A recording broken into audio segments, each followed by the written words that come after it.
स्वागत है आपका एनबीएस पॉडकास्ट के नए सेशन में और जल्दी से शुरू करते हैं आज का किस्सा। आमतौर पे काफी कहानियों में मैं ये बताता हूँ कि जब सडन कोई डेथ हो गई होती है तो क्या होता है कि जो कई बार आत्माएं होती हैं वो भटकती रहती है, उनको मुक्ति नहीं मिलती और शायद जब उनका सही समय होता है जाने का तभी मुक्ति मिल पाती है। और आज का जो किस्सा है वो कुछ इस तरीके का ही किस्सा है जहाँ पर एक ऐसी आत्मा जो काफी समय से अपनी मुक्ति का इंतजार कर रही थी या फिर काफी समय से वहां पर जाने का इंतजार कर रही थी जहां पर जाते जाते रास्ते में उसकी मौत हो गई। तो कहानी है दो ऐसे दोस्तों की जिनके साथ इस आत्मा का जो है वो राब्ता पड़ा और ऐसा राब्ता पड़ा कि इनको जो है वो हॉस्पिटल तक जाना पड़ा, या कह सकते हैं कि जान जाते जाते बची। अब राजन और मानिक जो है वो काफी जिगरी दोस्त थे और आमतौर पे अभी ये कॉलेज खत्म इन्होंने किया ही था तो नौकरी वगैरह तो इनकी लगी नहीं थी। तो घर के जो आसपास कह सकते हैं कि फालतू नहीं कह सकते, ऐसे काम जहाँ पर घर के जो सारे मेंबर नहीं जा सकते या फिर कुछ ऐसे जगहों पे जाना, यानी कि बार किसी की डेथ हो जाए और उसका को जो भोग कहते हैं रस्म क्रिया होती है या फिर शादी जो बहुत करीबी रिश्तेदारों की नहीं होती, जहाँ पर जाना भी जरूरी होता है किसी न किसी मेंबर का, लेकिन ऐसा भी नहीं है कि सभी को जाना जरूरी हो। तो यहाँ पर ये चल दिया करते थे और एक ऐसी ही शादी में जो है ये चल दिए। अब थोड़ा बहुत ये ड्रिंक करने के शौकीन भी थे और जो शादी थी इनके घर से बहुत ज़्यादा जो पैलेस था वो दूर नहीं था, अमूमन कुछ होगा कोई 2-3 किलोमीटर दूर, और उन्होंने डिसाइड किया कि हम ऐसा करेंगे चल के ही हम जो है वो जाएंगे और वापसी पे भी आराम से चल के आ जाएंगे, ज़्यादा दूर है नहीं। तो जो इनका डिसीजन था वो काफ़ी ज़्यादा गलत होने वाला था, क्योंकि इन्हें नहीं पता था कि इनके आसपास ही कुछ ऐसी घटनाएं हुई हैं जिसकी वजह से रात को जो बहुत ज़्यादा देर के बाद कुछ ऐसी खास जगहों पर लोग जो है वो जाना पसंद नहीं करते और इनको उस चीज़ के बारे में बहुत ज़्यादा पता नहीं था। अब ये क्या करते हैं कि शादी अटेंड करते हैं और थोड़े बहुत ड्रिंक भी करते हैं। उसकी वजह से अब थोड़ी सी ज़्यादा जोश भी आ जाता है कि भाई अब अकेले ही रात के 12 बजे के आसपास ये अपने घर की तरफ वापसी करेंगे, क्योंकि 2-3 किलोमीटर जैसा कि मैंने कहा वो था। अब ये चलते आ रहे हैं अपनी घर की तरफ और कुछ जो पैच था, कुछ 500 मीटर के आसपास का पैच था, वो ऐसा सुनसान रास्ता था जहाँ पर काफी बड़ी बड़ी झाड़ियां थी। जंगलात टाइप का नहीं था, मतलब प्लॉट्स वगैरह थे जो कटे हुए थे, लेकिन वहां पर आबादी नहीं थी बिल्कुल भी, और बड़ी बड़ी झाड़ियों की वजह से वहां पर कुछ डर लगता था। लेकिन जैसा कि मैंने कहा कि ड्रिंक वगैरह इन्होंने की हुई थी और उसकी वजह से ये निधड़क होकर चलते जा रहे थे। लेकिन अब इनकी जो सारी जो चढ़ी हुई थी उतरने वाली थी, क्योंकि जैसे ही उस पैच के पास से गुजरते हैं तो वहां पर इनको कुछ रोने की आवाज आ रही होती है। अब रोने की आवाज वो भी 12 बजे के पास पास, वो भी 12 बजे के आसपास, और वो भी मर्दाना नहीं जनाना किसी रोने की आवाज आ रही है। और इस माहौल में जो है वो काफी ज्यादा अजीब समय जो है वो बन जाता है। अब जब इनको आवाज सुनाई देती है तो जो इनका ध्यान है वो उसी जगह पर आकर्षित होता है जहां पर से ये रोने की आवाज आ रही थी। अब इनको सामने सामने कोई नजर आ नहीं रहा था वहां पे कि है कोई, अगर कोई रो रहा है, कुछ किसी कोई गुम गया है या कुछ कुछ भी है, वो जैसे मैंने कहा कि सड़क के पास ही बिल्कुल झाड़ियां थी और उसके आसपास होना चाहिए। खास तौर पर अगर कोई औरत या लड़की की रोने की आवाज आ रही है तो झाड़ियों के अंदर से क्या आवाज आएगी। अब ये एक दूसरे की शक्ल की तरफ देखते हैं और फिर सोचते हैं कि देखते हैं अंदर जाके। लेकिन अब मानिक है जो थोड़ा सा हो रहा था कि यार इस समय रात के समय में हम क्या यार वहां पे जाएंगे, लेकिन जो राजन है वो कह रहा था कि भाई देखते तो है, क्या दिक्कत है। अब जैसे जैसे वो आगे जाते जा रहे थे रोने की जो आवाज है वो और विकराल होती जा रही थी, वो और अजीब सी होती जा रही थी। दोनों को डर भी लग तो रहा था, लेकिन अब दोनों जो है वो चलते भी जा रहे थे आगे। जैसे जैसे वो आगे जा रहे थे और वैसे वैसे ही जो आवाज है वो और विकराल होती जाती थी। फाइनली उस वो झाड़ियों के अंदर थोड़ी सी जाते हैं, वहां पर क्या देखते हैं, वहां पर जो एक लड़की है वो रो रही थी, जैसा कि मैंने कहा कि जनानाबाज थी। अब जब ये लड़की को देखते हैं तो लड़की बिल्कुल ठीक, कपड़े उसके थोड़े से ऐसे थे कि मिट्टी वगैरह लगी होती है। व्हाइट कपड़े नहीं थी, क्रीम से कलर के कपड़े थे और उस पर भी मिट्टी लगी हुई थी। और ये जो उसको देखते हैं तो कुछ हैरान होते हैं, कुछ मन में सवाल भी आते हैं, लेकिन जैसे ही ये सवाल करने से पहले उसको अच्छी तरीके से देखते हैं तो वहां पर उनको महसूस होता है कि लड़की के जो सर है उस पर हल्की हल्की चोटें आई हैं। अब लड़के हैं जो कुछ हद तक डर चुके थे, उनको कुछ और ही अनहोनी का आभास हो रहा था कि शायद इस लड़की के साथ, बेचारी के साथ कुछ गलत तो नहीं हुआ। लेकिन अब जब ये सब सोच ही रहे थे तो अचानक से राजन पूछ ही पड़ता है कि दीदी, क्या दिक्कत है, आप रो क्यों रही हो? अब जब वो लड़की इनकी तरफ देखती है तो वो कहती है कि मैंने अपने ताया जी के घर जाना था और मैं जा नहीं पा रही हूँ। अब राजन जो है वो पूछता है कि ताया जी के घर, मतलब आप बता सकती हैं कि वो कहाँ पे है? तो वो कह रही है कि मेरे ताया जी जो है वो बिशंबर राम। अब बिशंबर राम जो था, उनके एग्जाम्पल के तौर पर जहाँ पर वो जा रहे थे उनके घर से कुछ ही पीछे था, यानी कि जहाँ पर अपने घर पे इन्होंने जाना था उस घर के रास्ते में था, और इनके घर से कुछ अमूमन 1 किलोमीटर पीछे था, और जो इनका भी घर पड़ा था वो 2 किलोमीटर भी पड़ा था। तो 1 किलोमीटर का सफर था। अब राजन जो है वो काफी हैरान होते हैं और वो कहते हैं कि दीदी, वो तो सही है लेकिन आपको ये चोटें वगैरह कुछ सब कुछ ठीक तो है, तो आप यहाँ पर रह कैसे गई? अब जो दीदी पहले रो रही थी, लड़की पहले रो रही थी, अब वो थोड़े से गुस्से में कहती है कि तुम्हें इससे कोई क्या मतलब है? मैंने कहा कि मुझे जो है वो अपने ताया जी के घर जाना है, और अगर तुम छोड़ सकते हो तो ठीक है, अगर नहीं हो तो मुझसे ज्यादा सवाल मत पूछो। अब दोनों जब ये बातें सुनी इनकी तो थोड़े से दंग रह गए कि भाई, एक तो लड़की रो रही है, ऊपर से उसका जो हाल है वो बेहाल हुआ हुआ, और तीसरी बात ये इतने गुस्से से बात कर रही है। लेकिन उन्होंने जो है वो मौके की नजाकत समझी, और उसके बाद फिर उन्होंने सोचा कि ज्यादा सवाल करना अच्छा नहीं है, शायद कुछ परेशानी में है और हम उनसे ज्यादा सवाल करके उनकी परेशानी को और बढ़ा रहे हैं। तो ये क्या करते हैं कि ये कहते हैं कि दीदी, हम आपको ले चलते हैं, आप उठिए और हम आपके साथ साथ चलते हैं। अब जब मानिक जो था वो उसको लड़की के साथ उठता है और उससे पूछता है कि दीदी आपका नाम क्या है, और लड़की वो कहती है विनीता।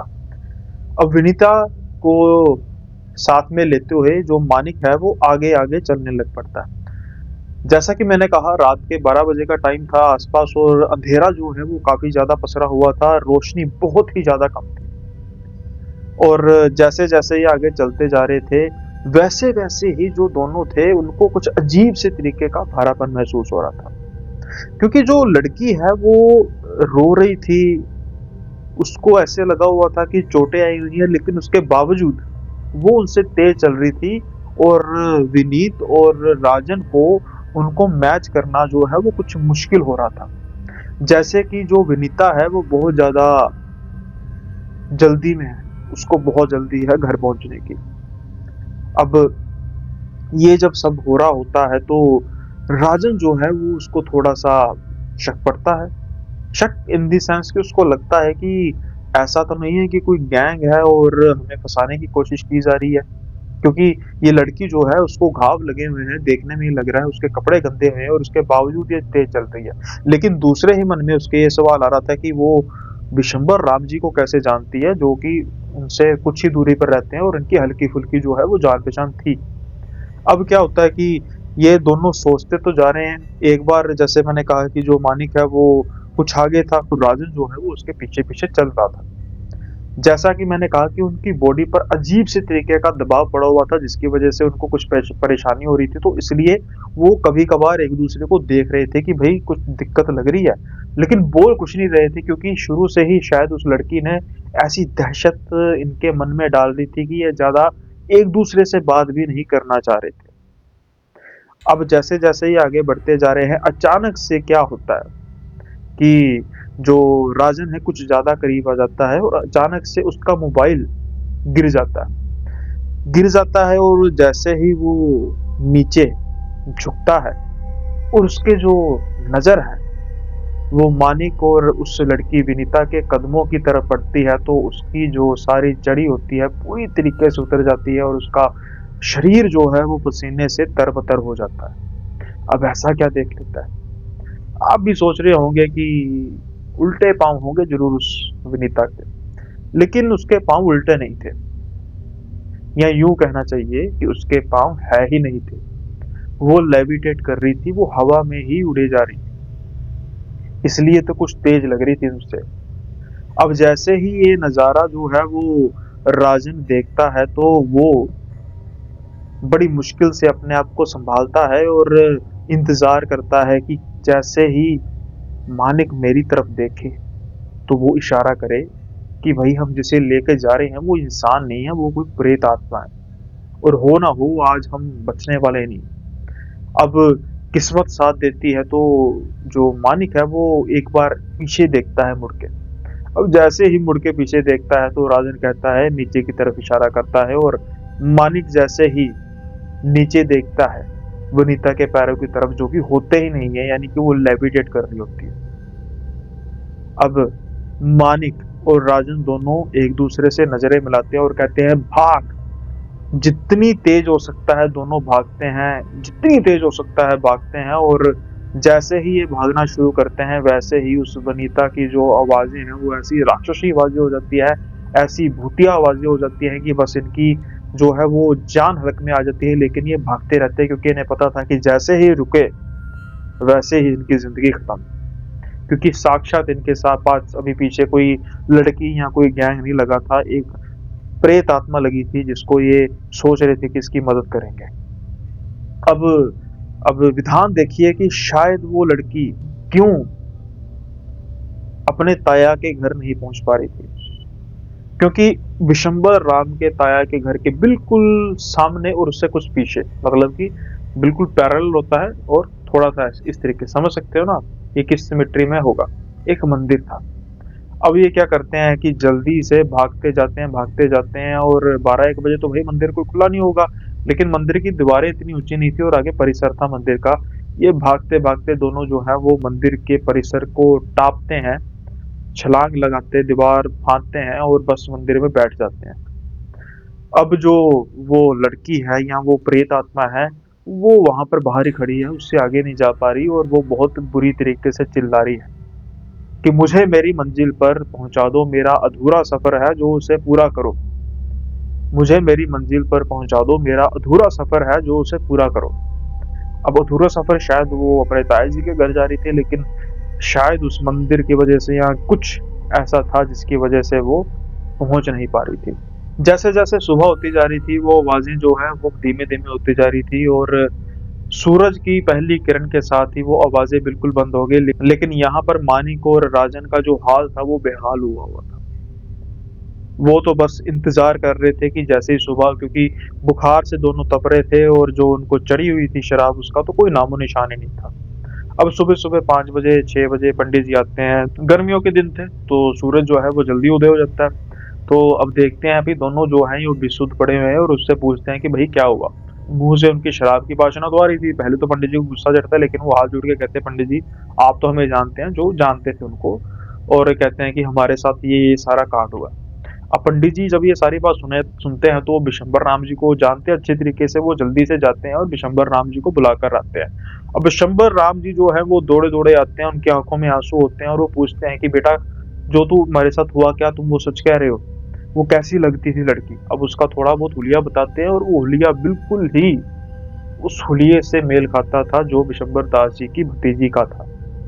अब जब विशंबर दास जी की भतीजी का हुलिया था, लेकिन वो भतीजी के साथ हुआ क्या, कब हुआ, क्यों हुआ, उससे जो है वो राज का खुलासा होने वाला था। अब जब सारी जो बात है विशंबर दास जी विशंबर राम जी सुनते हैं तो फिर ये दोनों लड़के पूछते हैं कि अंकल हम तो भलाई कर रहे थे लेकिन हमारे साथ ये हो क्या गया, आप बताएंगे। तो विशंबर राम जी की आंखों में आंसू होते हैं। वो कहते हैं कि बेटा बात बहुत पुरानी है, कुछ 30 साल की बात है। जो मेरी भतीजी है विनीता, वो आ रही थी मुझसे मिलने के लिए। उसका जो घर है पास के ही गांव में था और वो पैदल ही आ रही थी, लेकिन अचानक से कोई पीछे से बड़ी गाड़ी आई और उसने यहाँ पर इसको विनीता को टक्कर मार दी और इसी जो इलाके के आसपास विनीता की मौत हो गई एक्सीडेंट से। और इस बात को काफी समय हो चुका है, लेकिन कई बार कोई कह सकते हैं कि कुछ महीनों में सालों में सुनता है कि उस झाड़ियों के आसपास से रोने की आवाज आती है, लेकिन कोई भी वहां पर जाने की हिम्मत करता नहीं है, डर जाते हैं। शायद इसलिए कभी भी किसी को भी विनीता दिखी नहीं।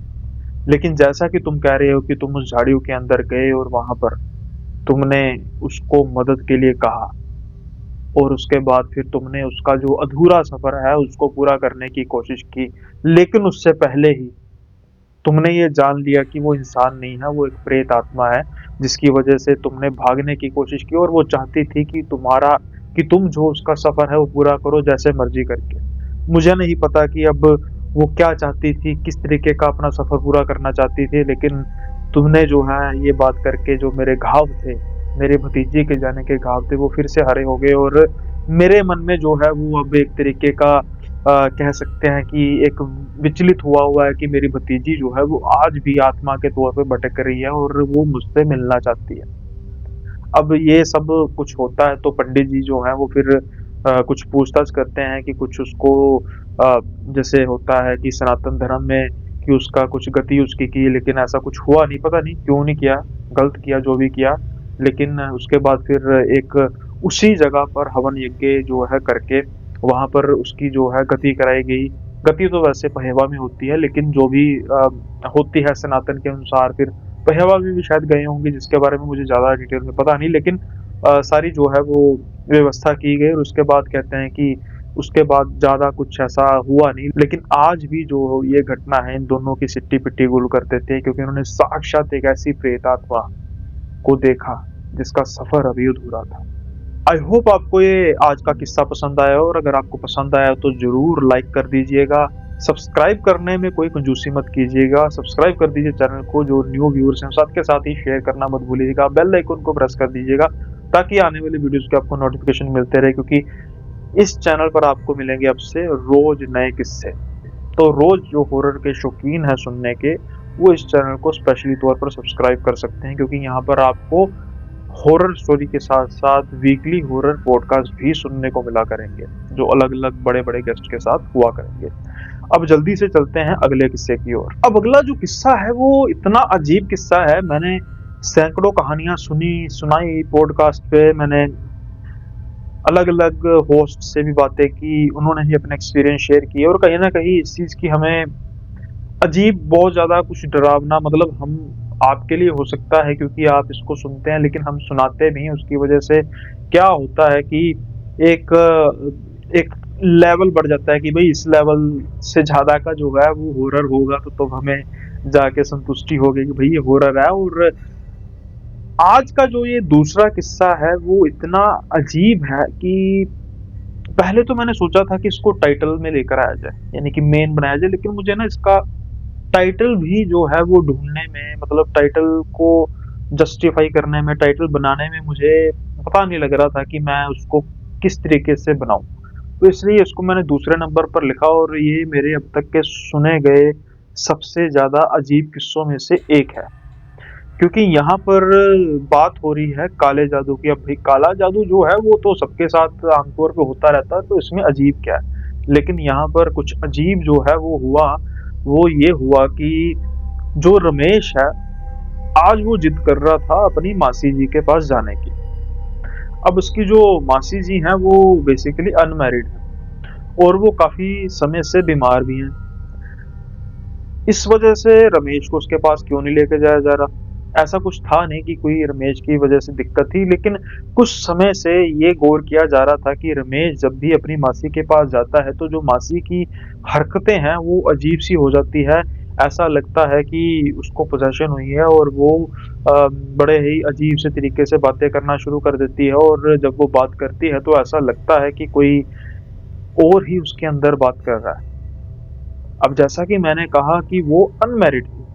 अनमैरिड होने से रमेश का कोई ऐसा सच लिंक नहीं था, बस अनमैरिड होने का कारण ये था कि जब भी उसकी शादी की बात चलती, तो वो इतना बीमार हो जाती और उसका जो चेहरा है इतना ज़्यादा क्रूप हो जाता, यानी कि काले धब्बे, फिंसियाँ, बुरे हालत हो जाते कि जो लड़के वाले हैं पहले पसंद करके जाती और जब बाद में उसको दोबारा देखते तो हाय तौबा मचा के मना कर देते। अब ये एक जो है वो मेडिकल कोई हो सकती है प्रॉब्लम, लेकिन ऐसी भी क्या प्रॉब्लम कि जब रिश्ते की बात हो रही हो तो तभी दिक्कत आती है और ऐसे आज उसके अलावा जो है वो बिल्कुल ठीक होती है। और दूसरी बात, जब रमेश उनके घर में या मासी से मिलता है या मासी जी के आसपास रहता है, तब ही कोई दिक्कत हो रही होती है। इतना बड़ा कोइंसिडेंस कैसे हो सकता है? इसी वजह से जो रमेश के माता-पिता है वो अपने यानी कि रमेश की माँ है वो अपने मायके में कम ही जाया करती थी। लेकिन अब क्या होता था कि जो रमेश है उसको भी शौक होता था कि अपने कज़न ब्रदर या सिस्टर्स के साथ खेलना, अपनी मासी को भी मिलना, मामा-मामी को भी मिलना। उसकी वजह से इतना भी कोई सीरियसली था नहीं, बस डाउटफुल था कि हाँ, ऐसी कोई बात होती है। लेकिन जो शक था सबको या जो सबको कह सकते हैं कि डर था वो सच हो रहा था। अब जब रमेश अपने परिवार समेत अपने नानका परिवार जाता है जहाँ पर उसकी मासी भी होती हैं और उसके जाने के 1 या 2 दिन के बाद ही मासी की जो हरकतें हैं ठीक वैसे ही होने लग पड़ती हैं जैसे पहले होती थी कि रमेश जब होता था वहाँ पर। तो सबका जो शक है वो धीरे-धीरे विश्वास में बढ़ता जा रहा था कि जो दिक्कत है वो तो है। अब रमेश के जो माता-पिता है उस चीज़ को लेके परेशान कि भई अब हम किसी घर में जा रहे हैं, मतलब चाहे अपना ही घर है लेकिन फिर भी दूसरा घर तो है ना। तो वहाँ पर जो जाने के बाद तो ऐसी दिक्कत हो रही है और ख़ास तौर पर सबको ये लग रहा है कि रमेश के साथ कोई लिंक है। लेकिन अब छोटे से बच्चे के साथ लिंक कैसे हो सकता है? रमेश अभी 7-8 सालों का था। रमेश को जो है वो खेलना बहुत पसंद है, जैसे कि हर एक बच्चों को होता है। लेकिन ऐसी चीज़ें देखना जो है रमेश के लिए काफ़ी ज़्यादा अजीब और भयानक है, जो चीज़ें बड़े-बड़े लोग देख के भी डर जाते हैं। अब भई ऐसा क्या देख लिया रमेश ने? अब बात तब की है जब रमेश के जो माता-पिता हैं वो रमेश को लेकर जाते हैं अपने यानी कि उसके नानके।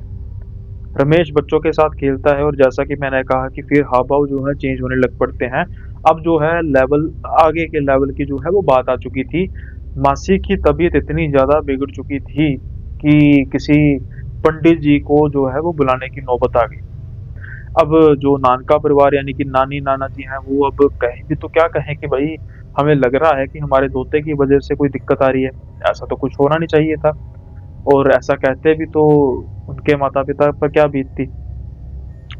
लेकिन अब क्या होता है कि जब ये पंडित जी आते हैं तो पंडित जी के सामने बिठाया जाता है उसकी मासी को, तो बच्चों को जो है वो एक कमरे में बंद कर दिया जाता है। बंद नहीं मतलब दरवाज़ा भेड़ दिया जाता है और कहा जाता है कि तुम इस कमरे में खेलो और तुम जो है वो बाहर मत आना, बाहर जो है बड़े बैठे हैं कोई बात कर रहे हैं। अब जब उस पंडित जी और उस उनकी मासी जी हैं वो आमने-सामने बैठते हैं और पंडित जी जब सवाल-जवाब करने शुरू करते हैं तो मासी जी पहले यानी कि मासी जी के बीच जो था या थी जो भी वहाँ पर मौजूद था, वो पहले बहुत ज़्यादा जवाब देना पसंद करता नहीं। लेकिन अब जो पंडित जी हैं वो बहुत ही पहुँचे हुए हस्ती थे जिसकी वजह से वो धीरे-धीरे कमज़ोर पड़ना शुरू कर देती है और उनके सवालों को जवाब देना शुरू कर देती है। अब इस तरफ क्या होता है कि जो रमेश होता है वो थोड़ा-सा क्यूरियोसिटी होती है कि भाई बाहर हो क्या रहा है? क्योंकि हल्की-फुल्की आवाज़ें आ रही होती हैं जिसको दूसरे बच्चे डर की वजह से, किसी और वजह से, जो भी था इग्नोर कर रहे होते हैं, लेकिन रमेश जो है उसको चाहकर भी इग्नोर नहीं कर पाता। अब रमेश जो है वो पानी पीने के बहाने आता है बाहर और वो चुपके-चुपके वो उसको देखने लग पड़ता है कि चल क्या रहा है। अब वो सारा जो है पोज़ेशन का सारा जो चल रहा है सिस्टम उसके सामने चल रहा है और रमेश जो है वो खुली आँखों से देख रहा है, हैरानी थी, डर थी, सब कुछ था। अब एक सवाल पर आके जब पंडित जी कहते हैं कि तुम्हें इस लड़की के पीछे किसने लगवाया? अब इसके बाद जो मैंने सुना और जो आप सुनने वाले हैं वो जब सुनेंगे, जब इमेजिन करेंगे तो आप भी हैरान रह जाएँगे। उस लड़की ने नाम तो जो लेना था लेकिन जो इशारा किया इतना भयावह इशारा था। अब जैसा कि मैं कह रहा हूँ कि जो रमेश है वो क्या कर रहा था, वो चुपके-चुपके देख रहा था और वो बिल्कुल ऑपोज़िट साइड पर था अपनी मासी के, यानी कि मासी की पीठ की तरफ। अब जब पंडित जी जो हैं वो उससे सवाल पूछते हैं कि तुमको जो है इस लड़की पर किसने छोड़ा? तो जो वो लड़की है उसके हाव-भाव चेंज होते हैं, उसकी अजीब-सी आँखें हो जाती हैं और वो हँसते हुए अपनी सारी गर्दन जो है घुमाती है, जैसे कि चुड़ैल घुमाती है और इशारा करती है रमेश की तरफ। वहाँ पर सब बैठे लोगों की चीखें निकल जाती हैं ये मंज़र देख के और रमेश तो बिल्कुल बेहोश हो जाता है, क्योंकि इतना भयावह जो है सीन एक बच्चे के लिए देखना किसी भी गहरे सदमे से कम नहीं था और वो भी बिल्कुल अपनी सगी मासी को। अब जब ये सारे देखते हैं, रमेश बेहोश होता है और सारी चीख पुकार मचती है। पंडित जी किसी तरीके से दोबारा उसको काबू में करते हैं और थोड़ी सी सख्ताई से पूछते हैं कि एक बच्चा जो है वो कैसे कर सकता है तुम पर, यानी तुम्हारे पर कैसे छोड़ सकता है। तो वो जो पोजेशन या वो जो आत्मा थी उसके अंदर, या प्रेत था कह सकते हैं बेसिकली, वो कहता है कि इसके नहीं, इसके बाप ने जो है वो भेजा है मुझे। अब जैसे ही वो कहता है ये बात, तो सबकी नजर रमेश के पिता की तरफ जाती है, लेकिन कोई गुस्से से उनकी तरफ देख नहीं रहा था, कोई बहुत हैरानी से भी उनकी तरफ देख नहीं रहा। ये जो घटनाएं उनके साथ हो रही थी वो शादी से पहले हो रही थी।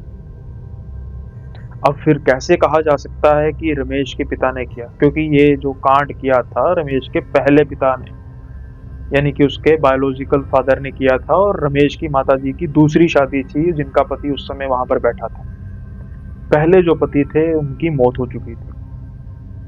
अब जब ये बात कहते हैं तो पंडित जी कहते हैं कि जल्दी से मुझे सारी बात बता। तो फिर वो कहती है कि जो इसका पिता था वो इससे बहुत ज़्यादा जेलसी करता था, क्योंकि जब शादी की शुरुआत, यानी कहने का मतलब जब आपको पता है कि रिबन कटाई वगैरह होती है, सालियाँ जो हैं वो रिबन काटती हैं, तो वहाँ पर ही पहले कुछ नोक-झोंक हुई। और जब भी रमेश के पिता जो हैं वो घर पे आते इनके, तो इनकी साली और इनकी बिल्कुल भी नहीं बनती थी। इसकी वजह से जो रमेश है उसका पिता जो है वो इतनी ज़्यादा खार खाता था कि एक बार उसने किसी तांत्रिक से बात करके एक काला जादू करवा दिया, और किसी प्रेत, यानी उस वो अपनी प्रेत की बात कर रहा है, अपनी बात कर रहा है कि मुझे इसके पीछे लगवा दिया कि इसकी शादी नहीं होनी चाहिए।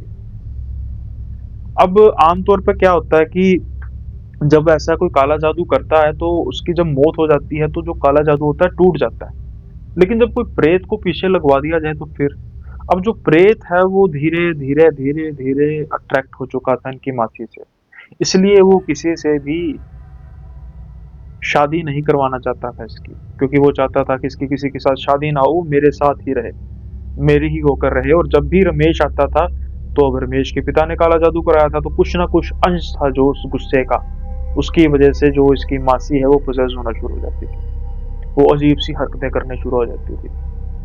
आज इस घटना को 15 साल बीत चुके हैं, रमेश की उम्र 23-24 साल हो चुकी है, और उसकी जो मासी है उनकी उम्र तो शादी की काफी देर से निकल चुके हैं, लेकिन उनकी शादी नहीं हुई, और रमेश और उसकी मासी को एक दूसरे से दूर ही रखा जाता है, क्योंकि प्रेत जो है वो इतनी जल्दी किसी को छोड़ता नहीं, और उसका शायद हल निकल नहीं सका।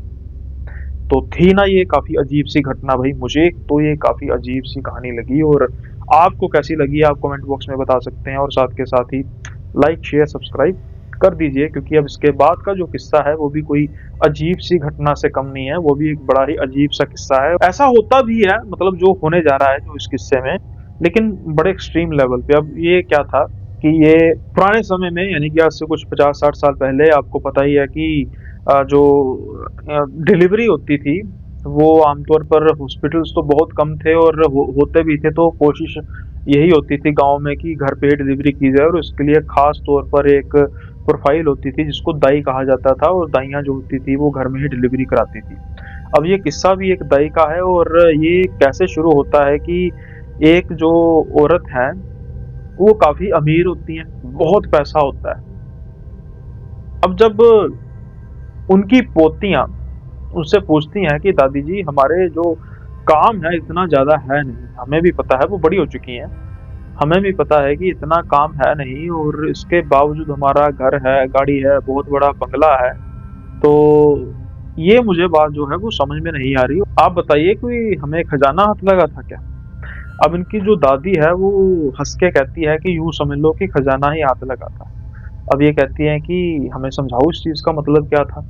तो वो कहती हैं अब जो मैं तुम्हें बात बताऊंगी वो तुम्हें हजम नहीं होगी, और आजकल की जो जनरेशन है वो कहती है कि ये सब बकवास है, लेकिन अब पोतियों को इतनी क्यूरियोसिटी हो चुकी थी कहानी सुनने की, किस्सा सुनने की, जैसे कि आपको हो चुकी है, तो वैसे ही वो कहती हैं कि नहीं, जैसा भी हो हमें सुनना ही सुनना है। तो फिर उनकी दादी कहती हैं कि ये जो किस्सा है ये मेरी माँ का किस्सा है, जो कि एक बड़ी ही मशहूर दाई थी अपने गांव में, ना कि सिर्फ अपने ही गांव में लेकिन आसपास के गांव में भी उनकी जो सर्विस थी काफ़ी ज़्यादा मशहूर थी, क्योंकि जो उनके डिलीवरी करती थी उसकी जो रेशो थी काफ़ी ज़्यादा अच्छी थी, और यूँ कहा जाता था कि भई अगर जच्चा-बच्चा दोनों बिल्कुल सही सलामत रखने हैं तो इनके द्वारा ही जो है वो डिलीवरी कराई जाए। अब क्या होता है कि रात के समय में अभी जो इनकी दाई हैं वो उनकी शादी हुए जो है वो कह सकते हैं कि बच्चे जो हैं वो टीनेज में पहुँच चुके थे। तो अब क्या होता है कि एक रात कुछ 12-1 बजे के आस-पास इनके घर का जो दरवाज़ा खटखटाता है और जब इनके जो है वो बच्चे में से कोई दरवाज़ा खोलता है, वहाँ पर क्या होता है कि 2 मर्द और 2 औरतें इनको दिखाई देती हैं। अब जैसे ही ये बात करने की कोशिश करते हैं तो वो इनका नाम लेते हैं इनकी माताजी का और कहते हैं कि उनको बुलाओ। अब इनकी माताजी हैं जब वो बाहर आती हैं तो इनको कहा जाता है कि गाँव से कुछ दूर एक घर है वहाँ पर डिलीवरी होनी है और प्रसव जो प्रक्रिया है वो शुरू हो चुकी है तो जल्दी आपको जाना पड़ेगा, आना पड़ेगा हमारे साथ। पहले तो जो इनकी माताजी हैं वो हिचकिचाती हैं कि इतने समय में, लेकिन साथ में जब 2 औरतें देखती हैं तो कुछ हद तक ये हो जाती हैं संतुष्ट और ये अपना सामान पकड़ती हैं और चल देती हैं साथ। अब इनके जो बच्चे हैं वो पूछते हैं कि क्या हम साथ में चलें? लेकिन कहती है कोई बात नहीं, औरतें हैं साथ में, कोई दिक्कत वाली बात नहीं। अब ये क्या चल रही हैं, वो दो चारों जने चलते जा रही हैं, ये भी चलते जा रहे हैं और जो सफ़र है वो काफ़ी लंबा पड़ता जा रहा है और गाँव से काफ़ी बाहर एक छोटा-सा जंगल का एरिया था, उस तरफ जा रहे हैं। पहले तो इनकी जो दादी है वो काफ़ी ज़्यादा हैरान-परेशान होती है कि भई इस एरिया में तो कभी मैं आई भी नहीं और जैसे ही आगे की तरफ देखती है तो एक अच्छा-खासा घर होता है वहाँ पे। और जब वहाँ पे जाती हैं तो हैरान हो जाती हैं कि भई मैं इतनी समय से यहाँ पे रह रही हूँ लेकिन मैंने इस एरिया के बारे में कभी देखा नहीं है, तो हो सकता है मेरी गलती हो, सामने साक्षात घर नज़र आ रहा है, तो होगा ही इसलिए तो है वहाँ पे। तो ये जाती हैं और वहाँ पर अंदर से जो है वो चीखों की आवाज़ें आ रही होती हैं। अब जब ये सब कुछ हो रहा होता है तो पहले तो ये आवाज़ें सुन के डर जाते हैं कि जैसे कोई औरत नहीं, कोई प्रेत है, कुछ बड़ी ही कुछ डरावनी-सी शय अंदर जो ये चीखें लगा रही हैं। लेकिन अब वहाँ पर जाती हैं तो वहाँ पर कुछ लोग पहले से मौजूद होते हैं, यानी कि कुछ 4-5 औरतें और 4-5 मर्द और ये भी जो 2 औरतें और 2 मर्द थे। अब इतने जानों के बीच में अगर वो ना कर दें तो फिर दिक्कत वाली बात हो सकती थी। अब वो कोस रही थी कि काश मैं जो अपने बेटे को साथ में लेकर आ गई होती। लेकिन अब समय जो है वो बीत चुका था, वो समय था कि वहाँ पर फ़ोन वगैरह तो होते नहीं थे। अब ये डरते-डरते कहती हैं कि कहाँ पर हैं जी, जिनकी डिलीवरी होनी है, तो फिर उनको इशारे के तौर पर वो कमरे के बारे में बताया गया और जब ये कमरे की तरफ जाती हैं वहाँ पर जो औरत है वो उसकी हाइट जो एक नॉर्मल औरत से काफ़ी ज़्यादा बड़ी थी। पहले तो जो ये उनको देखती हैं तो घबरा ही जाती हैं, लेकिन फिर भी अपने आप को सँभालती हैं और देखती हैं कि उसका जो पेट है वो काफ़ी फूला हुआ है और वो प्रसव प्रक्रिया में है और काफ़ी ज़्यादा दर्द से कुरला रही हैं। तो इनको इनके लिए सबसे ज़्यादा इनकी ड्यूटी मायने रखती थी और इन्होंने जो है वो डिलीवरी करनी शुरू कर दी। लेकिन अब सबसे अजीब बात क्या हुई कि वो डिलीवरी करती जा रही थी। क्या आप इस बात को समझे? कि वो डिलीवरी करती जा रही थी। 1, 2, 3 पूरे 4 बच्चों को जो है वो औरत पैदा करती है। और वो बच्चे इतने भारी थे, यानी कि आमतौर पे क्या होता है कि जब दाइयों को तो पता ही होता है ना कि एक एवरेज वेट क्या होता है किसी बच्चे का, लेकिन उस बच्चे के हिसाब से वो काफ़ी भारी थे। और उनको ये बात पच नहीं रही थी कि आमतौर पे कुछ कंडीशंस में होता है कि बहुत ज़्यादा बच्चे पैदा होते हैं। आई थिंक जो अब तक का रिकॉर्ड है वो 8 बच्चों का शायद है, अगर मैं गलत नहीं हूँ तो 8 बच्चों का रिकॉर्ड है। 4 बच्चे हुए, 8 बच्चों तक का मतलब ये मैं ये नहीं कह रहा कि उनको होगा किसी बच्चों को, लेकिन वो बच्चे इतने भारे और इतने तंदुरुस्त थे कि उनके हिसाब से ही पॉसिबल नहीं था कि एक औरत के इतने हष्ट-पुष्ट इतने सारे बच्चे एक साथ इतने तंदुरुस्त, इतने भारे। और आमतौर पे जब बेबी होता है तो बहुत छोटा होता है, लेकिन वो बड़े थे। अब इनको ये समझ लग चुका था कि अ, हो ना हो ये जो सब मेरे आस-पास है इंसान नहीं है, कुछ छलावा है, जिन है, क्या है इनको नहीं पता। तो ये सोचती हैं कि मैं जो है वो अब बिल्कुल भी कोई भी बात नहीं करूँगी, जो कुछ है परमात्मा के सहारे है, अगर परमात्मा ने इस मुश्किल से मुझे निकालना होगा तो निकाल देंगे। अब वो डरते-डरते बाहर जाती हैं और बताती हैं, जो औरतें हैं वो अंदर चली जाती हैं बच्चों को पकड़ने। तो जो बाहर मर्द होते हैं वो बहुत खुश होते हैं और कहते हैं कि जाओ आज के बाद तुम कभी भी इस काम में इतना मतलब खुश होते हैं कि यह काम करने की ज़रूरत नहीं पड़ेगी, तुम्हारी पुश्तें बैठकर खाएँगी। अब पहले तो जो दाई हैं वो थोड़ा बहुत खुश हो जाती हैं। अब वो कहते हैं कि उसको ला बीबी तू झोली जो है वो अपनी फैला, हम तुम्हें इतना जो है वो इतना कुछ देंगे कि तुम्हारी पुश्तें जो हैं वो बैठकर खाएँगी। एक नहीं कई पुश्ते बैठकर खाएंगी, कोई काम करने की जरूरत नहीं पड़ेगी। तो ये जब झोली आगे फैलाती हैं तो वो क्या करते हैं कि बिल्कुल पास में पत्थर ही पत्थर पड़े होते हैं और उसको झोली के अंदर भरना शुरू कर देते हैं। अब कमाल की बात होती है कि एक औरत, वो भी झोली जिसकी हो, जिसने झोली आगे करी हो और उसको पत्थरों से भर दिया जाए तो इतना भार होता है जिसको सहन ही नहीं किया जा सकता। लेकिन वो पत्थर भरते जा रहे थे, भरते जा रहे थे, जब तक झोली भरने गई और उनको इतना भार महसूस हो ही नहीं रहा था। अब अंदरों अंदर वो कोस भी रही थी कि भाई ये पत्थर भरते जा रहा है और कह रहा है कि पुश्ते बैठकर खाएंगी। लेकिन अब वो कुछ बोलने से रही और उस आदमी ने ये बात कही कि घर तक पहुंचने से पहले गलती से भी इन पत्थरों को गिर मत देना, नहीं तो बहुत बुरा होगा तुम्हारे साथ। तो इस डर से जो है इनकी दाई अब चलती जा रही थी और कोसती भी जा रही थी कि पता नहीं मैंने क्या किन का क्या करके आ गई, मुझे तो पता नहीं। अब बड़े गुस्से से वो आती हैं, बच्चों से बात भी नहीं करती, बच्चे भी पूछते हैं कि झोले में क्या है, लेकिन वो अपने कमरे में चली जाती हैं। कमरे में जाके वो एक जगह पे रख के कोने में उसको साइड पे रख देती हैं। अब जब सुबह वो बड़े गुस्से से उठती हैं कि भाई एक तो डरी हुई भी थी और गुस्सा भी था कि मतलब पत्थर मेरी झोली में रख दिए, लेकिन जैसे ही उसको वो खोलती हैं तो वहां पर हीरे और जवाहरात पड़े थे। अब आप सोच सकते हैं कि एक झोली, जैसा मैंने कहा कि वो डालते जा रहे थे, उसके भार जो उस समय तो महसूस नहीं हो रहा था, लेकिन तब तो वो झोली उठाई भी नहीं जा रही थी, इतनी भारी थी। और ये वही धन था जिसको उसकी पुश्तें, यानी कि उसके बेटे की भी पुश्तें और उसकी बेटे की भी पुश्तें बैठ कर खा रही थी और उनको कोई काम करने की बहुत ज्यादा जरूरत पड़ भी नहीं रही थी। अब इनकी जो दादी की माँ होती है वो क्या करती है, वो जाती है अगले दिन उसी जगह पे सुबह, कि जहां पर वो रात को डिलीवरी की थी, और जब वहां पे जाती है तो वहां पर कुछ नहीं होता सिवाय जंगलों के। लेकिन इस चीज के बारे में 100% वो श्योर होते कि वहां पर रात को कुछ था, क्योंकि जहां जहां वो हवेली थी वहां वहां की जो घास है वो बिल्कुल प्रेस हुई थी यहाँ पर, यानी कि वहां पर कुछ रखा गया हो।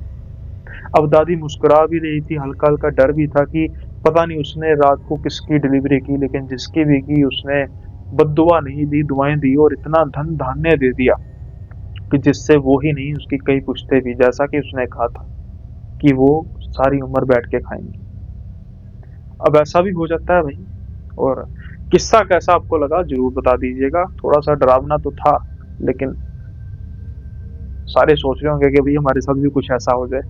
खैर, अब चलते हैं जल्दी से अगले किस्से की ओर।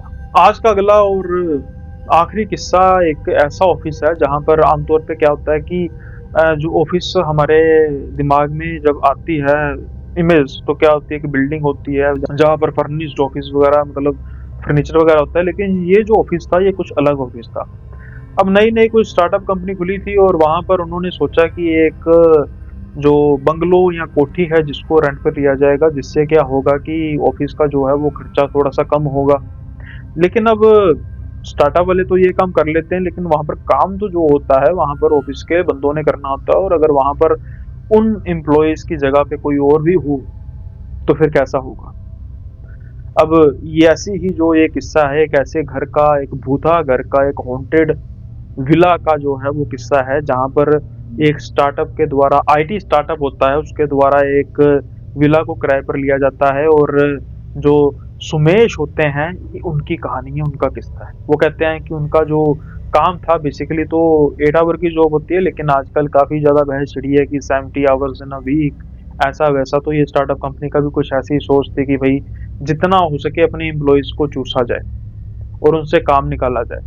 अब सुमेश है, इनको भी जॉब की जरूरत थी, और क्या होता था कि आमतौर पे इनके साथ एक कंपनी का ये भी सेटलमेंट हुआ था कि भाई अगर आप दिन में थोड़ा सा लेट भी आना चाहेंगे, लेकिन आपको रात को जो है वो काम करना पड़ेगा। तो ये भी क्या करते थे कि 8 के 10 घंटे तो काम करना पड़ता था, लेकिन थोड़ी सी इनको टाइम की फ्लेक्सिबिलिटी थी। और इसकी वजह से ये अब क्या होता है कि पहले तो जो है दिन के टाइम पे काम करते हैं, लेकिन अब इनकी कई बार जो बारी है वो रात को भी आने लग पड़ी। ऐसा ही क्या हुआ कि एक बार ये क्या होते थे कि जब इनकी रात की जो शिफ्ट होती थी तो 6-7 जाने होते थे। हल्का फुल्का इनको कुछ ऐसा महसूस होता था कि इन कुछ लोगों के अलावा भी कोई और है, लेकिन कभी इतने लोग होने की वजह से इनको बहुत ज्यादा डर लगता नहीं था। लेकिन एक बार क्या होता है कि सिर्फ 2 जाने थे काम करने के लिए, एक जो पेंट्री बॉय था, 2 जाने ये एम्प्लॉय थे और बाहर एक सिक्योरिटी गार्ड था। कुल मिला के अगर हम अमूमन बात करें ऑफिस की, जो ऑफिस का वर्क सेंटर था वहां पर 2 ही लोग थे, और पेंट्री वाला अपनी पेंट्री में बैठकर जो है वो अपनी नींद पूरी कर रहा था रात के टाइम में। अब कुछ समय बाद क्या होता है कि जब ये अपने कंप्यूटर पर काम कर रहे होते हैं, तो अचानक से इनको दूर से हँसने की आवाज़ आती है और वो आवाज़ होती है काफ़ी ज़्यादा हँस मतलब हैरानी मतलब काफ़ी ज़्यादा डरावनी, है ना? वो जैसे अब ऑफ़िस में गूंजेगी आवाज़, वो विला में गूंजेगी आवाज़, हॉल था अंदर। तो ये दोनों एक-दूसरे की शक्ल देखते हैं कि भाई तूने आवाज़ सुनी? तो दूसरा कहता है कि मैंने भी सुनी। तो वो कहते हैं यार पेंट्री वाला कोई चीज़-वूज़ देख रहा होगा, कोई वीडियो फ़नी-फ़नी देख रहा होगा और हँस रहा होगा। अब दोनों एक-दूसरे को आँखों ही आँखों में करते हैं इशारा और अपना काम करना शुरू कर देते हैं। अब उनका जो वर्क स्टेशन था वो पास-पास ही था। कुछ समय बाद जो सोमेश है वो बड़े गुस्से से अपने कुलीग को कहता है, "यार क्या तू मेरे टाँगे मारी जा रहा है?" तो वो कह रहा है कि भई मैं तो अपना काम कर रहा हूँ, उल्टा तू मेरे टाँगे मार रहा है। तो मैं तुझे कुछ कह नहीं रहा कि भई कर रहा होगा चल कोई बात नहीं। तो वो कह रहा है कि भई मैं तुझे टाँगे नहीं मार रहा हूँ, वो कह रहा है मैं भी तुझे टाँगे नहीं मार रहा। अब दोनों जने नीचे झुक के देखते हैं तो नीचे कुछ नहीं होता। अब फिर से दोनों आँखों ही आँखों में सहमति प्रकट करते हैं कि भई चुप करके काम किया जाए। कुछ समय बाद क्या होता है कि सुमेश जो है वो काम कर रहे होते हैं और वो देखते हैं कि उनके जो कलीग है उसकी आँख लगी हुई है। अब भई उसका काम है, वो करे ना करे सुमेश को क्या दिक्कत है। लेकिन कुछ समय बाद उसका जो कलीग है अचानक से हड़बड़ा के उठता है और सुमेश को कहता है कि भई मैंने तेरा क्या बिगाड़ा? क्या कर रहा है तू? तुझे क्या दिक्कत है? तो वो कहता है क्या हुआ? वो कहता है भाई थप्पड़ क्यों मारा मुझे? कहता है भाई मैंने कौन सा थप्पड़ मारा है, मैं तो अपना काम कर रहा हूँ। तो इन दोनों की अब बहस होने लग पड़ती है तो सुमेश कहता है कि भाई वो कहता है मजाक मत कर, कहता है यार मैं क्यों थप्पड़ मारूंगा। तो वो कहता है कि भाई तू ऐसा कर, सुमेश कहता है कि कल सीसीटीवी कैमराज में चेक कर लेना, मैं अपना काम कर रहा था। तो जब सुमेश उसकी गर्दन की तरफ देखता है तो गर्दन पे निशान पड़ा होता है। अब दोनों देख के डर जाते हैं कि भाई निशान तो पड़ा है। वो कहता है कि मच्छर मुच्छर तो नहीं था, खुद को थप्पड़ मार के फिर तू शुरू हो गया हो। कहता है यार तुझे पता है मच्छर मुच्छर यहाँ पर बिल्कुल भी कोई है नहीं, लेकिन ये हो क्या रहा है। अब उस पेंट्री बॉय को बुलाया जाता है, उठा के पेंट्री बॉय कहता है भाई चाय वगैरह, कहता है चाय वगैरह नहीं, ये बताइए चीज क्या, हंस क्यों रहा था। वो कहता है मैं तो हंसा नहीं। अब जब ये सारी बात होती है तो किसी तरीके से अपने आप को समझा के ये दोनों काम करना शुरू कर देते हैं। अब कुछ समय बाद क्या होता है कि सुमेश की आंख लग जाती है। अचानक से जो सुमेश की आंख है वो खुलती है एक जोरदार गर्दन पे थप्पड़ से। और सुमेश जो है वो हड़बड़ा के उठता है और अचानक से जब उसको देखता है अपने कुलीग को, वो बिल्कुल वो भी सो रहा होता है। उसके सामने ही अचानक से वो कुलीग भी एकदम हड़बड़ा के उठता है और कहता है थप्पड़। कहता भाई मुझे भी पड़ा।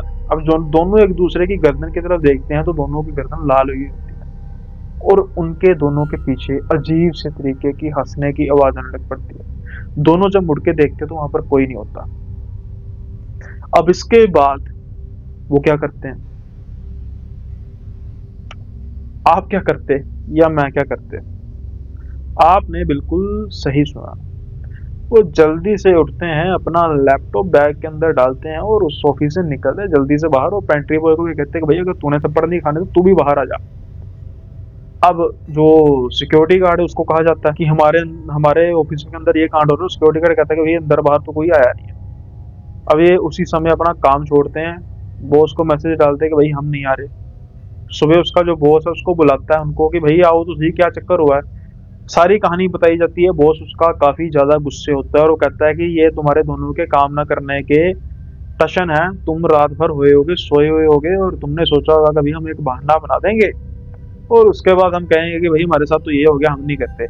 तो पहले तो जो दोनों जाने हैं अपने निशान दिखाते हैं कि ये तो खुद ही हमें रात को थप्पड़ पड़े हैं। और दूसरा जब ये यहाँ तक बात आ जाती है कि बॉस जो है वो बिल्कुल भी विश्वास नहीं करता, तो फिर सीसीटीवी कैमरास को जो है वो छाना जाता है। और जब सीसीटीवी कैमरास देखे जाते हैं तो वहां पर बिल्कुल सीन ऐसा हो जाता है कि थप्पड़ तो किसी को पड़ नहीं रहे होते, तो लेकिन ऐसा वो महसूस हो रहा था किसी को थप्पड़ पड़ रहे हैं। और जो कुर्सियां हैं उन दोनों के जाने के बाद अजीब से तरीके से हिल रही होती है। बस अब क्या था, इन दोनों ने जॉब नहीं छोड़ी। जब ये बात ऑफिस में फैली तो ये सबकी एक यूनिट बन गई कि भैया अगर हम काम करेंगे तो इस ऑफिस में नहीं करेंगे, अगर कराना है तो फिर कोई नए एम्प्लॉयज ढूंढ लो, हम इस ऑफिस में काम नहीं करेंगे।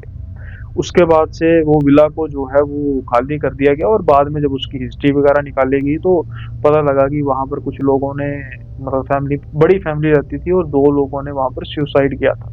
उसके बाद जो वो फैमिली है वो उस घर को छोड़कर फॉरेन कंट्री में चल गई और वो घर रेंट पर अक्सर रहता था, लेकिन बहुत ज्यादा देर वहाँ कोई टिक नहीं पाता था। तो ये ऑफिस की तौर पर लोगों ने सोचा होगा कि भी सुबह सुबह का ऑफिस है, लेकिन किसी को क्या पता था कि जो रात को भी यहाँ पर काम चलेगा और रात को जब काम शुरू होगा तो फिर वहां पर जो पहले से रह रहे हैं प्रेत, उनका भी अपना कार्यक्रम शुरू हो जाएगा और बात जो है वो थप्पड़ों तक पहुंच जाएगी। कैसा लगा आपको ये किस्सा? और अगर अच्छा लगा हो तो कमेंट बॉक्स में जरूर बताइएगा और जल्दी से अपना फर्ज जो है पूरा कर दीजिए लाइक सब्सक्राइब करने का। अब जल्दी मिलेंगे अगले एपिसोड में नए किस्सों के साथ। तब तक के लिए बाय बाय, अपना ख्याल रखिएगा।